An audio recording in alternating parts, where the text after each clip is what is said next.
Hello and welcome to Inside Indiana Business. I'm Gary Dick. This month's municipal elections brought a mix of new and old leadership to mayoral offices around Indiana, and with it a variety of visions.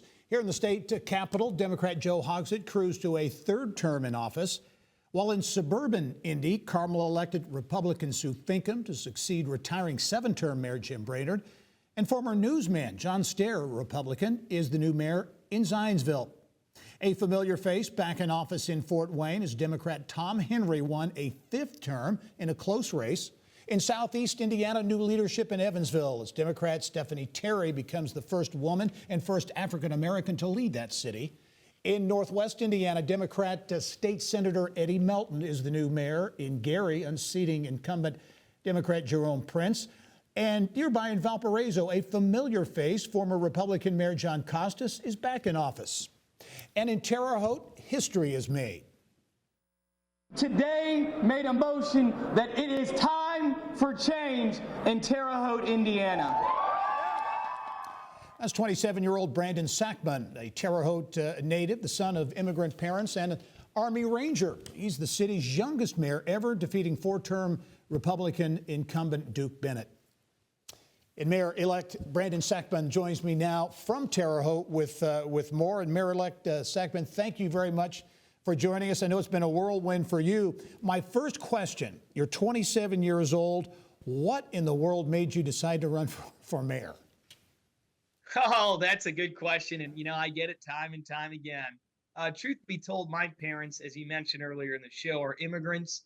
They've instilled in me the concept of public service and giving back to a country that's allowed us so much opportunity here in America. So I'm chasing my small chapter in the book called American Dream and American History, and I want to serve this community.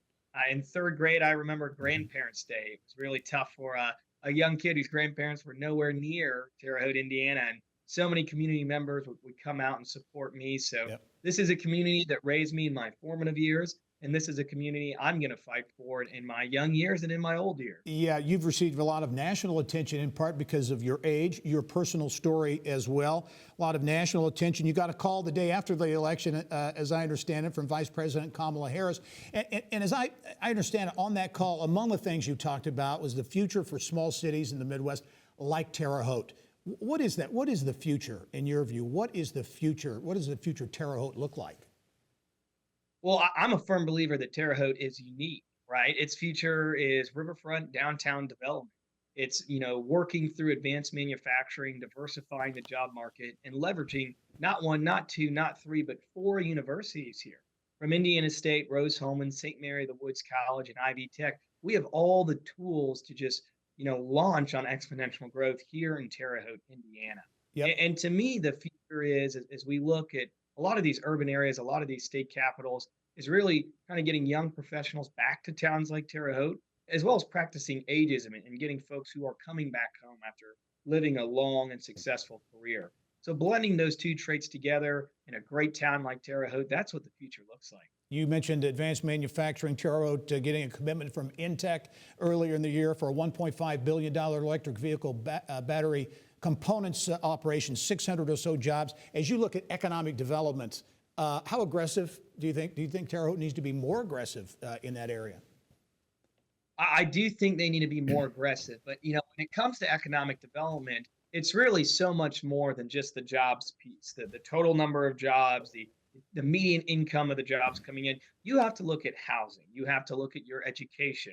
You have to look at neighborhood development, residential homes, just as much as you look at commercial development. So packaging that all together is how you really get aggressive.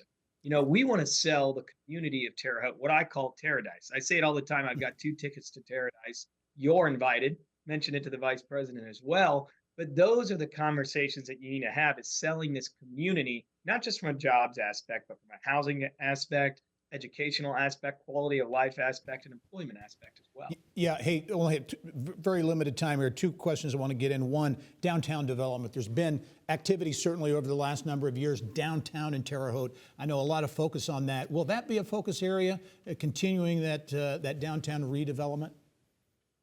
Absolutely. You want to leverage not just the convention center, but full-time employment office space as well. apartment style housing, as well as maximize that relationship with Indiana State, which is right by the heart of downtown. So we've got to synchronize all three of those points and really push downtown development these next 4 years. And very quickly, riverfront development, you mentioned it earlier. Do you see that as an opportunity? Been talked about for a long time. Yeah, and we're in the very nascent stages of the planning process. This next year, we're going to do a full comprehensive master plan and map out what do we want the Terre Haute relationship to the Wabash River to look like over the next 10 to 15 years.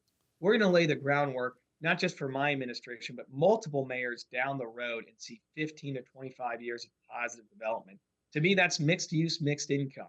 Can you grab a cup of coffee, potentially a beer? Can you get a house or an apartment there? Is there something to do for kids of all ages to seniors? Are we leveraging nature as well as commercial and retail development? That's mixed use and mixed income, and we're going to make it happen on the Wabash River. Terre Haute Mayor-elect Brandon Sakbun, thank you very much. We look forward to talking to you many times going forward. Thank you.